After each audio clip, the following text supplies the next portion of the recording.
भोले के दरबार में दुनिया बदल जाती है। उनकी रहमत से हाथों की लकीरें बदल जाती है और जो लेता है दिल से महादेव का नाम, एक पल में उसकी तकदीर बदल जाती है। दोस्तों, आज की यह चमत्कारिक घटना हमें लिखकर भेजी है प्रवेश शुक्ला नाम के एक लड़के ने। वे बताते हैं कि उनके पिता के साथ एक बहुत बड़ा चमत्कार हुआ था और आज वे हमें यही बताने वाले हैं, जिसे सुनने के बाद आपके पैरों तले जमीन खिसक जाएगी और आपका रोम रोम भगवान शिव का नाम लेने लगेगा। प्रवेश ने हमें बताया कि उनके पिता का जन्म एक बहुत छोटे से गांव में हुआ था, जहां पर किसी प्रकार की कोई भी सुविधा नहीं थी। उनकी पढ़ाई भी मन के मुताबिक नहीं हो रही थी, इसलिए उन्होंने अपने गांव छोड़कर शहर आने का फैसला लिया और वे दिल्ली आए और मेहनत मजदूरी की और खूब पढ़ाई की, वो भी मन लगाकर, और एक अच्छी सरकारी नौकरी उन्होंने प्राप्त की। वे यह नहीं चाहते थे कि जो दुख उन्होंने बचपन में भोगे हैं वे उनके बच्चे भोगे, और वे अपने बच्चों को वे हर संभव खुशियाँ देना चाहते थे जो उन्हें जीवन में उनके लिए नहीं मिली।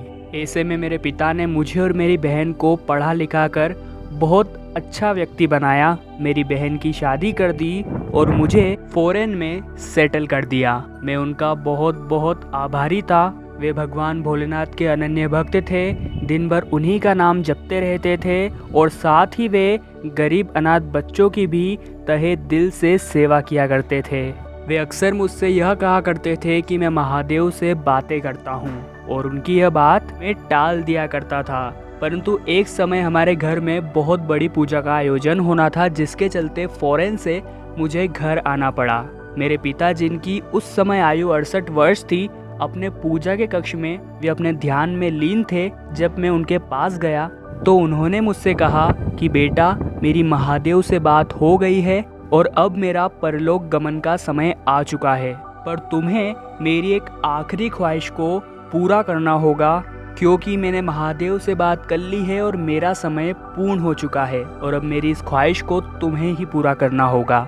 और उन्होंने मुझसे कहा कि क्षेत्र के और अन्य आसपास के क्षेत्रों के बच्चों के लिए तुम्हें एक अनाथालय बनवाना होगा, साथ ही उनके रहने और खाने पीने की उसमें पूर्ण व्यवस्था करनी होगी। मैंने उस समय पिताजी से हाँ कहा और पूजा कक्ष से बाहर चला आया। उसके पश्चात कुछ ही समय बाद उनका पूजा कक्ष में ही देहांत हो गया। थोड़े समय के पश्चात भी उनका शरीर काफी नरम था और वह ऐसा प्रतीत हो ही नहीं रहा था कि उनका परलोक गमन हो चुका है। 12 घंटे के पश्चात जब उनके आत्मदाह की संपूर्ण तैयारी हो चुकी थी, तब मेरी छोटी बहन को उनकी उंगली में थोड़ी सी हलचल होती दिखाई दी, और उसके थोड़े ही समय बाद वे आंखें खोलकर इधर उधर देखने लगे। ये देखकर सभी लोग हैरान हो चुके थे और आए हुए कुछ लोग तो काफी हद तक डर भी चुके थे।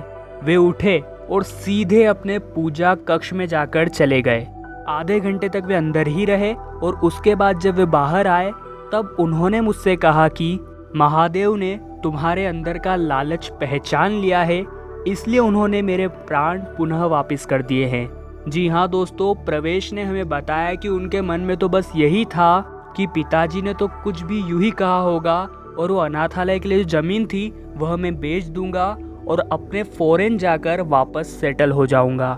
पर वो तो शायद महादेव का ही हुक्म था। इसके पश्चात उसके पिता ने अनाथालय का निर्माण करवाया और 6 साल तक अच्छे से उसका संचालन भी किया, और 6 साल के पश्चात अपने कर्म का संचालन करने के बाद वे परलोक में लीन हो गए। और इस पूरे घटनाक्रम ने प्रवेश को भी बहुत प्रभावित किया और वे भी भगवान शिव के एक अनन्य भक्त बन गए। और आज की कहानी इसलिए उन्हीं ने हमें लिखकर भेजी है। अगर आपको यह घटनाक्रम पसंद आया हो तो लाइक ज़रूर कीजिएगा और हर हर महादेव लिखना मत भूलिएगा।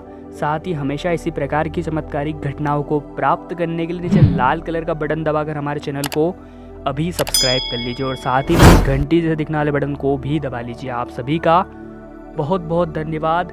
हर हर महादेव।